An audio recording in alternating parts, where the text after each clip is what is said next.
how's it going out there today, everybody? Hope everybody's having a great day. I'm in North Carolina right now. Finished up a load yesterday I want to talk to you about. This is a good example of a reefer load.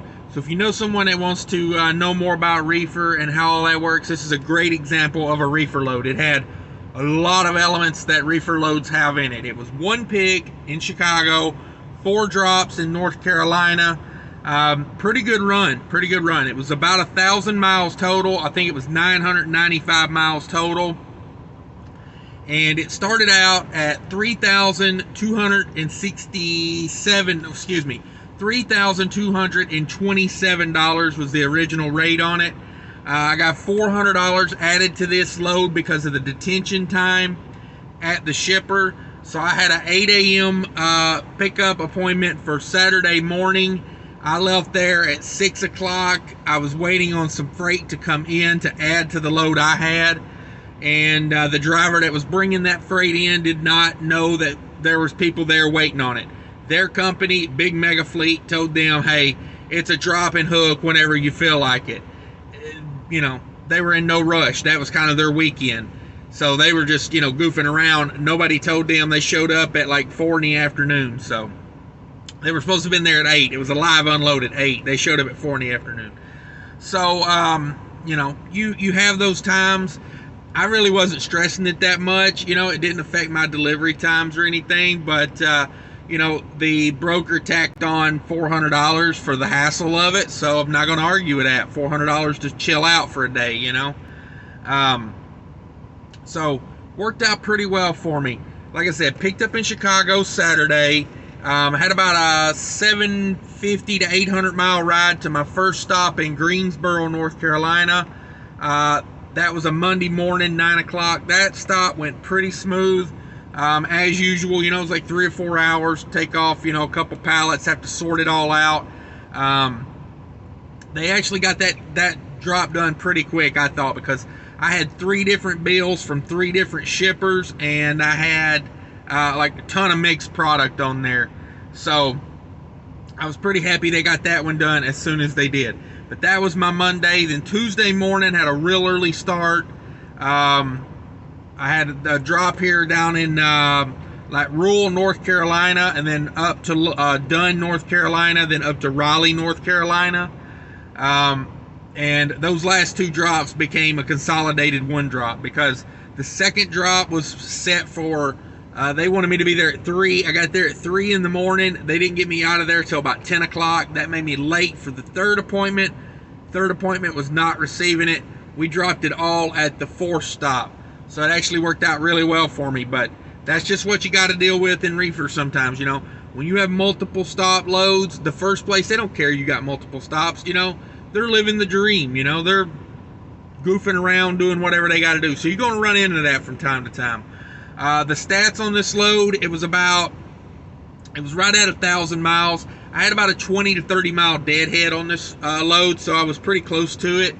And that was by design because I actually took a load down from Minnesota to Chicago just to get this load.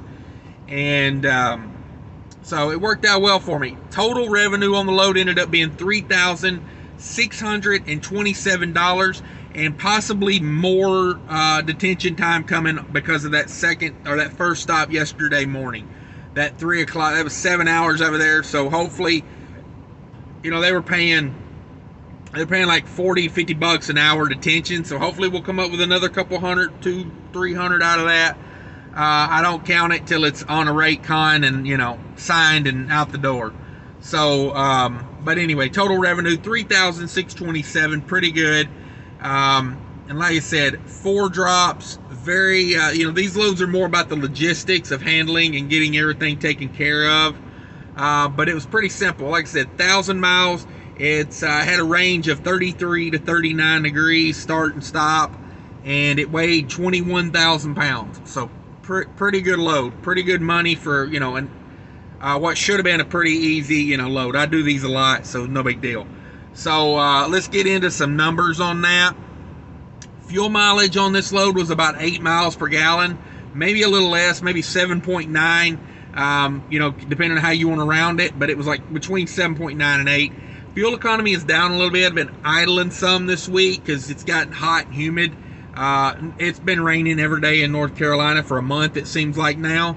I've been down here two of the last 3 weeks. I've been down here, and it's just hot and humid. So I've been idling a lot, and also I'm at the end of my oil change cycle, which, typically the longer you go on an oil change, your fuel economy dips a little bit with it. So, time to get fuel filters, oil change, all that done here in the next 2,000 miles. So let's go over the expenses and or the numbers of the load in total. $3,627 is what we're getting paid for it right now. That is to the carrier. I am leased to an 80-20 split carrier, guys. I do not speak about the carrier I'm leased to. I get asked about that a lot.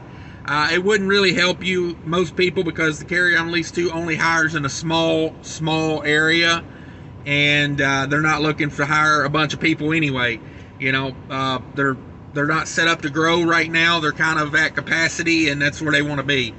And also, I don't talk about them because then that doesn't give them a right to be telling me what I can say and what I can't say.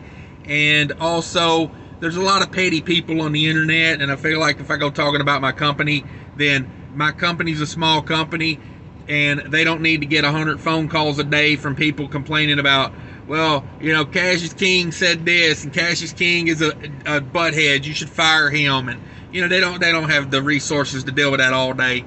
So I don't want to put it out there. I'm on an 80-20 split carrier. There's nothing too special about them. They got a few direct customers. They got a lot of good contacts with brokers and things like that. I think if you're going to lease onto a money split carrier, they should have those things for you. Don't give somebody, a percentage of your money just so, you can make mediocre money. When the spot market's down, it's nice to have some connects, just saying.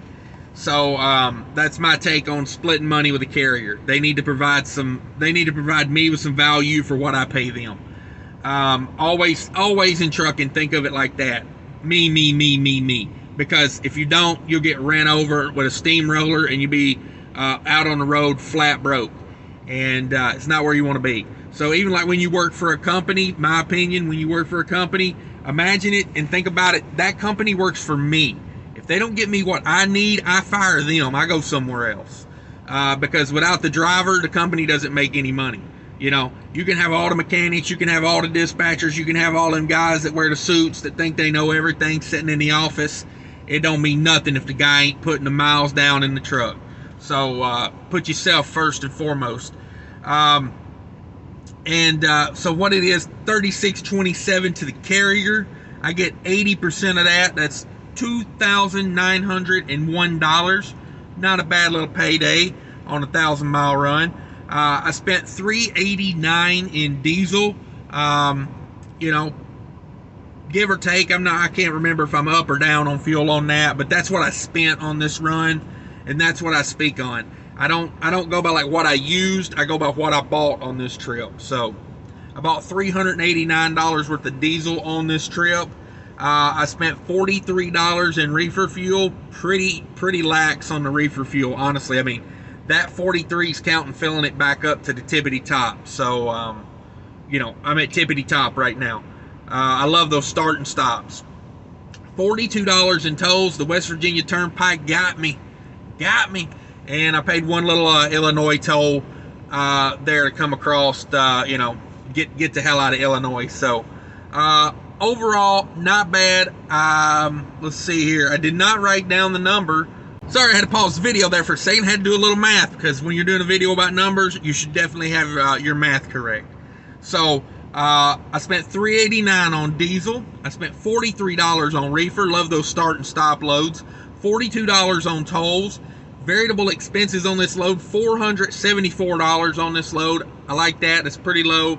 If you take the $29.01 to the truck money minus $474, variable expenses leaves me $2,427 to do what I got to do with. Not a bad run. Basically, I sat there all day Saturday. It was Saturday, Sunday, Monday, Tuesday. It was a 4-day run. You could do better. You could do worse.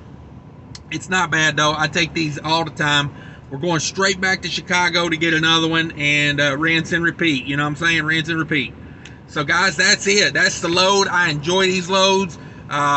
If you want to do reefer, this is the type of stuff you can expect. A lot of multi-stop, a lot of logistical headaches. You're going to have to iron them out to have a smooth day. But anyway, guys, I appreciate everybody watching. Share, like, subscribe. Leave me a comment. I always forget to say that these days. Leave me a comment. I love reading people's comments. I'm trying to get to them all. I'm a little behind on them right now. We'll get them caught up. But until later, guys, take care of each other out there. Bye.